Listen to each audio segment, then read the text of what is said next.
Hey guys welcome. बात करेंगे रिलायंस की। तो if you see at 1 hour time frame, तो हालांकि फ्राइडे के दिन गिरावट देखने को मिली है, लेकिन इतनी घबराने वाली बात इसमें है नहीं। बिकॉज यहाँ पे क्या चल रहा है कि एक ब्रॉडिंग वेज पैटर्न क्रिएट हुआ पड़ा है। ठीक है, जिसमें क्या है कि ब्रॉडिंग वेज में क्या होता है कि लाइंस ऐसे ऐसे मतलब फैलती जाती हैं आगे आगे। ठीक है, और मार्केट इसके अंदर बिहेव करता है। ठीक है, तो वहीं आपको देखने को मिल रहा है। और जो सबसे अच्छी बात क्या है कि इसका जो एक ट्रेंड मोटा मोटा आपको नज़र आ रहा है वो क्या है, अप ट्रेंड है।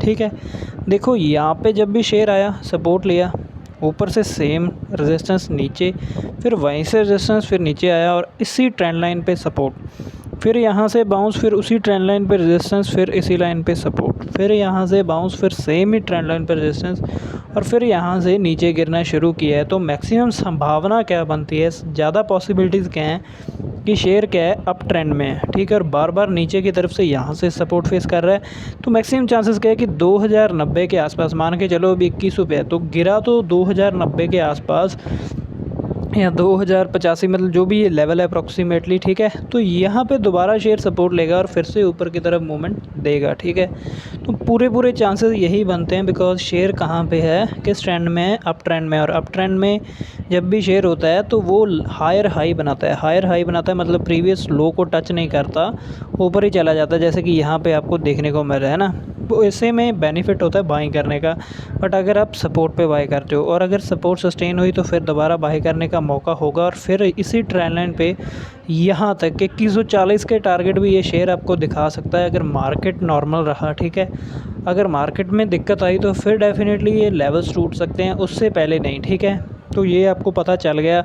अगर आपने बाय कर रखा है तो सेल करने की ज़रूरत नहीं है, एग्ज़िट करने की ज़रूरत नहीं है। और अगर फ्रेश बाय करना है तो अगर 1 2 3 टाइम इसी सपोर्ट पे सस्टेन किया, अगर 4 टाइम भी सपोर्ट पे सस्टेन करता है तो आप ऊपर की तरफ के टारगेट लेके चल सकते हो। पहला टारगेट आपको 2100 का दिखेगा, फिर 2120 का, और अगर आप 2-4 दिन 10 दिन होल्ड करोगे तो 2140 का टारगेट भी देख सकते हैं अगर मार्केट सही रहा। बिकॉज़ चीज़ें सही हैं। अगर मार्केट में कोरोना जैसी कोई कंडीशन होती है, कोई वेरिएंट आता है या कोई नेगेटिव न्यूज़ आती है, फिर वहाँ से सारी मार्केट ही फिसलती है। तो जैसे मार्केट फिसलती है फिर सबसे ज़्यादा प्रेशर बड़े शेयर्स पे ही देखने को मिलता है। बिकॉज़ बड़े शेयर्स में लोगों का मेजर अमाउंट होता है ना, तो उसमें फिर ज़्यादा प्रॉफिट बुकिंग हो जाती है। वही रीज़न है कि थोड़ा बहुत मार्केट नीचे गिर के आ जाता है। ठीक है, तो लेकिन फ़िलहाल के लिए कोई दिक्कत वाली बात नहीं है, शेयर ट्रेंड में ही चल रहा है। मैंने 3 बार ये बताया, ऊपर से भी 3 बार रेजिस्टेंस है। तो सबसे अच्छा है कि जब तक शेयर एक पैटर्न को फॉलो कर रहा है तो रेजिस्टेंस पे शॉर्ट करने का मौका होता है हमारे पास, और सपोर्ट पे बाय करने का मौका होता है। ठीक है, ब्रेकआउट से भी अच्छा ये एक सेफेस्ट तरीका होता है, क्योंकि ब्रेकआउट फॉल्स हो सकता है, लेकिन जब शेयर ऑलरेडी एक पैटर्न को फॉलो कर रहा है तो वो चीज़ मैक्सिमम चांसेस सही जाती है। ठीक है, तो this is all about Reliance. तो घबराने की ज़रूरत नहीं है, पैनिक होने की ज़रूरत नहीं है। फ्रेश बाइंग का पता चल गया, सपोर्ट पे कर सकते हो, रेजिस्टेंस पे शॉर्ट कर सकते हो, और जिसने ऑलरेडी बाय कर रखा है वो होल्ड कर सकते हो।